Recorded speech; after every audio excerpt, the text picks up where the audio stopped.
Hello dear friends, welcome back to the channel Unnati in Zoology. So as we have started the series for population interaction and we are talking about the various types of population interactions that populations show within the environment, है ना. So till now we have detailed described about mutualism and about commensalism. In our previous videos we have seen about mutualism and commensalism.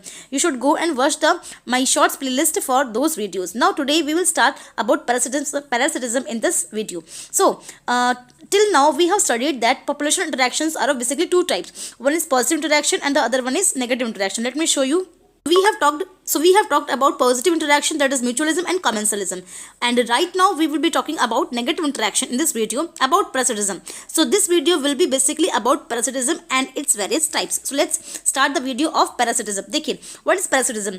Parasitism means when one species depends on other species and harms the other species. Okay, here two species are interacted, two species depend on each other, but one species get benefited and the other species gets harmed. ठीक है, तो याद रखना है, it is a type of negative interaction. ये negative का है example.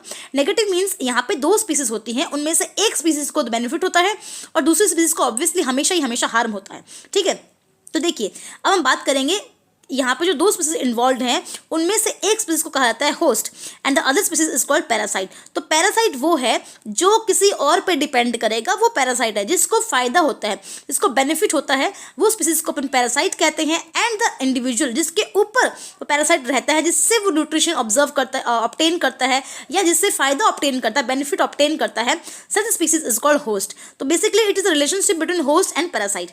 तो पैरासिटिज्म एक रिलेशनशिप है जो होस्ट एंड पैरासाइट के बीच की रिलेशनशिप को शो करता है कि किस प्रकार पैरासाइट होस्ट के ऊपर डिपेंड करता है. ठीक है, अब देखिए पैरासाइट क्या होता है. पैरासाइट वो जो किसी भी अदर लिविंग बॉडी के ऊपर डिपेंड करे अपने न्यूट्रिशन के लिए, अपने किसी भी बेनिफिट के लिए, एंड स्लोली पार्शियली उस होस्ट बॉडी को डिकम्पोज करे या डिग्रेड करे, या उसका जो न्यूट्रिशन वैल्यू है उसको कम करे, उसको सक करे, एंड टूवर्ड्स डेथ उसको लेकर जाए, स्लोली डेथ की तरफ लेकर जाएगा, वो होगा parasite. Now parasites are basically two types. Some parasites are called ectoparasites and some parasites are called endoparasite. देखिए एक्टो वर्ड का मतलब ही होता है आउटसाइड. तो parasites that lives outside the body, body के ऊपर अगर कोई रहता है पैरासाइट के रूप में तो उन्हें एक्टोपैरासाइट कहते हैं, और बॉडी के अंदर अगर रहते हैं तो उन्हें कहते हैं एंडोपैरासाइट. एग्जाम्पल देंगे तो आपको बहुत अच्छा से समझ में आ जाएगा. देखिए एक्टोपैरासाइट जैसे कि लाइस है ना, टिक्स है ना, ये देखो एक्टोपैरासाइट होते हैं. लाइस क्या होती है? जू. जैसे हमारे बालों में जू रहती है, तो जू आपको पता होगा बालों के ऊपर रहती है और बालों से या हमारे स्काल्प से क्या करती है, ब्लड को सक करती है, तो वो एक्टोपैरासाइट का एग्जाम्पल है. ठीक है, एंड एंडोपैरासाइट मतलब जैसे कि प्लाज्मोडियम है, तो प्लाज्मोडियम मच्छर के अंदर रहता है या हमारे ब्लड के अंदर रहता है ना, तो ये जो बॉडी के अंदर रहते हैं ये एंडोपैरासाइट कहलाते हैं, जैसे कि फेसियोला भी.